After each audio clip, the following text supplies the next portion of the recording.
Nightly Musers, followers of the pod, faithful few and hopeful many. This is Anchor by Spotify. If you haven't heard about it, it's the easiest way to make a podcast. It's the very platform that allows me to give you what I give you on the nightly. So let me explain. Anchor has tools that allow you to record and edit your podcast right from your phone or computer. And it gives you the ability to distribute your podcast on listening platforms like Spotify, Apple Podcasts, and so much more.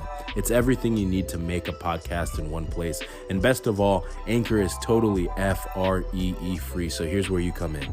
Download the Anchor app or go to anchor.fm to get started. That is ANCHOR.fm to get started. Thank you very much. Peace.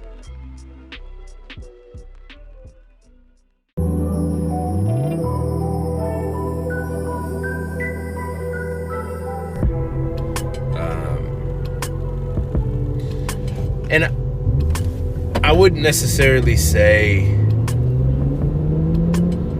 not me, guys, not me. I'm not out here speeding.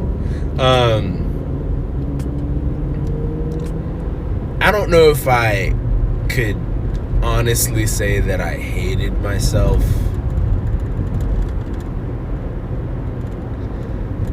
But being a big kid, I was naturally bigger. I just was as a child. And, you know, you grow up and obviously the person primarily responsible for my weight is me. But you also know that there are other factors. And I was talking to my sister about this, and just where I am mentally right now, like and I've said this before, I knew that I wasn't going to be successful with, sorry, there's this guy that's got this really cool car that wants to show off. I wonder if some cars literally have to make that noise and if others don't. I'm not sure. I just feel like it's unnecessary and annoying.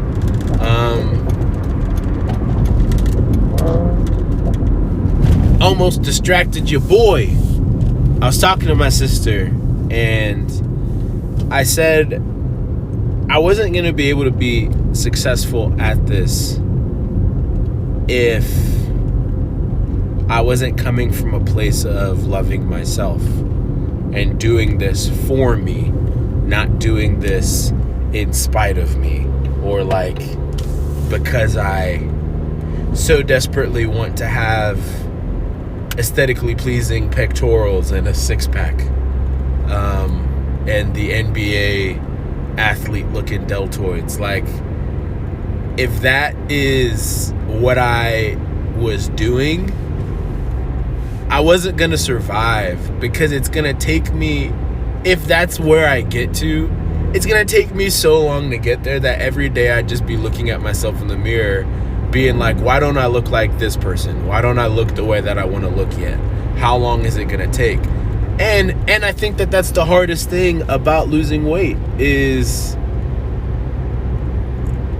in the same way that you don't see it when you gain the weight until you've done it, it takes so long to see the results, and you have to like find something to hold on to show yourself the progress. I'm trying to lose 200 pounds. I've been very selective about saying where I actually am, because it's not, to me, that part isn't for all of y'all. But I will say how much I'm trying to lose, and that's a lot of weight. And like I've said, part of it is I know that I'm not playing football anymore. Like, there was a time in my life where my size was a benefit. If I could do my life all over again, I would have run cross country and played basketball, because that was the sport I loved anyway. I wouldn't have gone anywhere, and I didn't go anywhere with football. You know what I mean? It's like, you just, again, I say that, but would I really have changed a thing? No. I got to be a part of a program that won 3 state championships. I got to be a part of a program that gave me darn near lifelong friends and a embedded brotherhood because of the things that we went through together. There were absolutely lows. I experienced some of the lowest of lows during my football career, personally and athletically, and some of the highest moments. But I wouldn't trade it for anything. And so there's that. But the thing that I said to my sister was I wasn't going to be successful at this if I didn't come from a place of loving myself. And that meant when I went to Daytona, I took my shirt off for the first time in I don't know how many years. And like, I don't know if people struggle, like, I know people struggle with that, but I don't know if anybody who listens to this struggles with that. That's real. Like, the parts of like body image issues and being heavy set is, there's a mental component that comes with that's, hey, I don't want people to see me. I don't want to be seen because I don't even like looking at myself. Like, that is tough. And so, you know, and also just, you know, the comments that people make,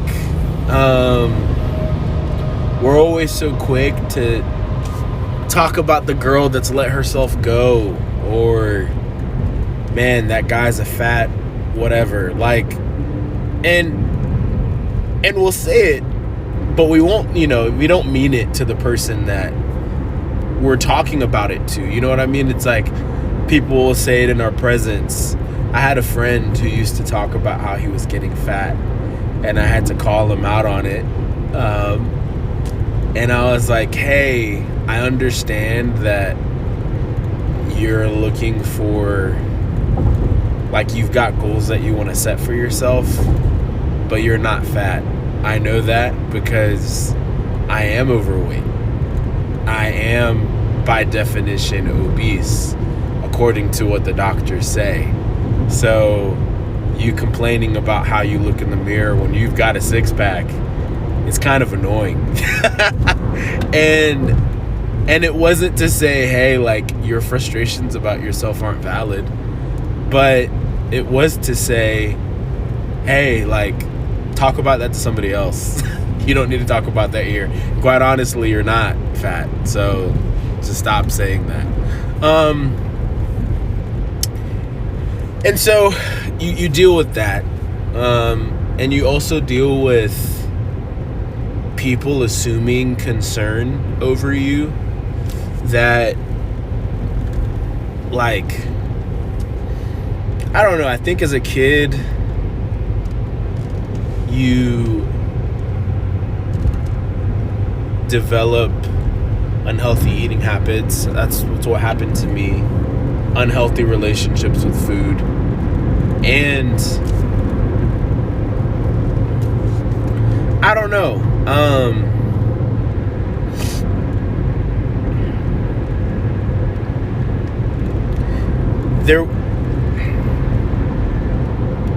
A lot of times people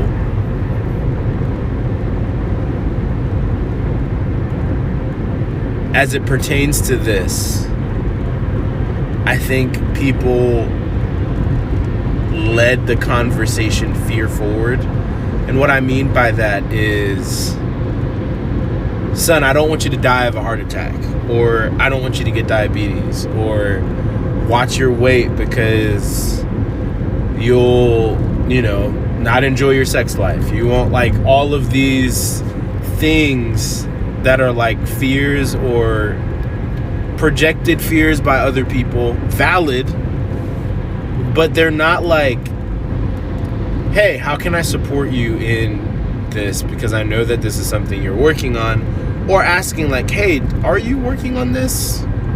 Is this something that you see? Is this something that bothers you? because at the end of the day, something that I learned is that I can't want something more for somebody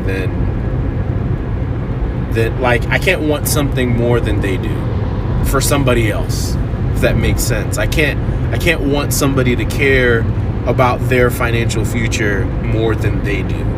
I can't make somebody care about being a good friend or being a good relational partner to their spouse or girlfriend or whatever more than them. I can't do that. I can't make them want it the same way that I do. And in the same way, you can't make me want to lose weight. Like, you can't lose the weight for me. But that's not how it works. And so I think and I'm sure I wasn't the easiest person to have this, to navigate through this with at times. But I also needed a lot of things that people weren't necessarily willing to give. And I had to get to a place where I was willing to give that to myself. I posted on one of my stories, man, I look handsome. And I meant it. I was being silly because I enjoy being silly. But mostly again, insecurities, being a minority at a predominantly white school by a lot, like a large deficit margin.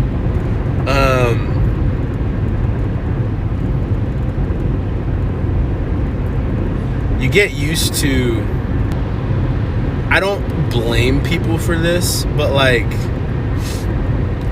you know, I've been asked what my type is, and people are very unsatisfied with me saying I don't feel like I have one. And it's not because I'm like being ornery or trying to avoid the question. The reason why I answer it that way is because when I was at an all-black school, I had crushes on black girls. When I was at a mostly white school, I had crushes on white girls and occasionally went to dances with African-American girls. When I was in college, I had crushes on other people, Filipinos, Hispanics.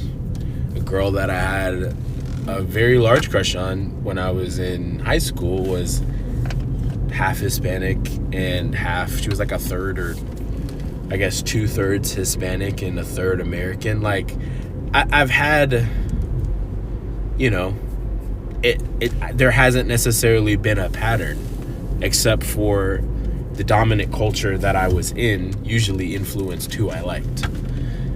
And so, you know, I joked with my friend, I said Davidson right now is like my place because that's where I work, and there are not a lot of black people in Davidson. So if I find one, cool, but it's just not very prevalent. Anyway, and so growing up in being a minority at a school like that, you learn very quickly, like Sadie Hawkins dance, man, I hated that thing. Partly because, maybe this is controversial, I don't really think people want the role reversal as much as they really think they do. Partly because I've joked and I've meant this seriously, but there's a lot more that goes into it than just, hey, I get to ask the guy out this time. It's cute, it's fun, but also it is different because, you know, for the most part, all the other dances the guy asks the girl. And so guys are used to, like, it's a cutthroat world out there, you know what I'm saying? You ask a girl says no, homie might ask the girl, and at the end of the day, you can't really be mad because it's like, hey bro, it is what it is. It's a dog eat dog world out there. But if the girl asks you and you're like, dang, and you say no, then, oh, how could you? Achy, breaky heart. What's wrong with you? You piece of dirt. I was gonna say something else. Wow, despicable. And now ain't nobody gonna ask you now because it's different. There's girl codes and stuff like that. So, anyway, Sadie Hawkins dance. I remember my senior year. I actually did end up getting asked. Shout out Goldie. But that was a fun time. I'm sure I made life not miserable, but I made it complex for her at times. We good friend. Good friend. And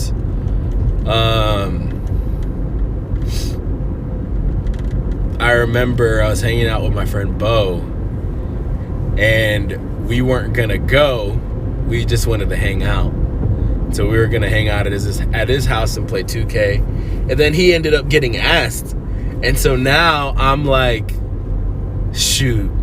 Well, I'm probably so for us it was like we didn't really want to go, but really in my space it was like I didn't think I was gonna get asked by anybody because I'm, again, dominant culture, white. And I'm a big black dude. Like, I'm handsome. I believe that I'm handsome. But at the same time, like, I'm not the running back with the six-pack. I'm not the... Like, I was just viewing myself in terms of what I wasn't. And, yes, it was a sweet experience to get asked. The sign was phenomenal. Kim Possible references. It was great. Unknowingly, I don't think she knew that was one of my favorite cartoons. But anyway, solid work. But you develop this mindset of like not being like, you're not as desirable as everyone else, or at least that's what I told myself. And yeah, at times I thought maybe if I was skinnier, girls would be more interested in me, or maybe if I was this, maybe if I had that, if I didn't have this, all of the things you go through that, you go through that line of thinking, especially when you've faced a lot of rejection, which I have, which is okay, and it's tough. But the encouragement that I wanted to say, if anybody's listening to this and has found themselves in a similar spot, like, you weren't more beautiful when you lost the weight. You were beautiful before. Guy, you weren't handsome because you lost the weight. You were handsome before. Like, as I've been working on this EP, I've got music coming out this year. We're in process, and it'll either come out, like, we're working on getting it recorded, so it's either gonna come out like Christmas time or next year, like beginning of the year. But the point is, I find myself like writing through how I feel, and a lot of the things that I'll say, things like fearfully, wonderfully made. In my song Bluebird, I say, and I'm changing the lyric, but what I wrote was, Bluebird, do you know that you're beautiful? Do you know who created you? Bluebird, do you know that you're beautiful? Do you know that you're intricately made? And I'm changing it to, do you know that when God made you, he said that you are good? And again, it's still the same idea, it's just different verbiage. The idea is, Kennedy, like, 5th grade Kennedy that hated darn near everything about himself because he did see it, and it did bother him, and he didn't like that his arms were a little flabbier and not as muscular. And the one time, I remember, he's actually a really sweet guy, but we were idiot 5th graders, and I had worn a like cut off shirt, and he was like, what are you wearing that cut off shirt for? Because I had flabby arms, and I wore long sleeve. It wasn't because of that guy saying that. Kyle, I love you. But I remember, like, when I played football, I would freak out when I played basketball if I didn't have a t-shirt underneath my jersey. I would freak out. Like, every football game, my coach thought I was going to die of a heat stroke because I wore long sleeves every game. And I ended up telling somebody, like, when I had the verbiage for it, hey, this was an insecurity that became a habit. Like, yes, can I go sleeveless? Absolutely. Do I want to? I didn't have flabby or like, I got muscular more later, and I got stronger later, but I was so used to wearing long sleeve shirts that's just what I did. And I'm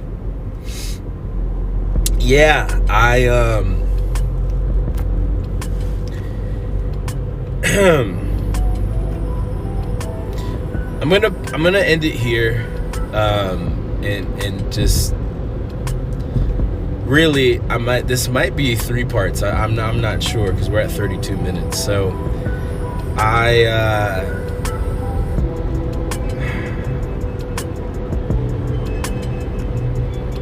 hold that thought. This is the Nightly Muse podcast with your host Tinayeshe, and see you tomorrow. Shout out Low Fly.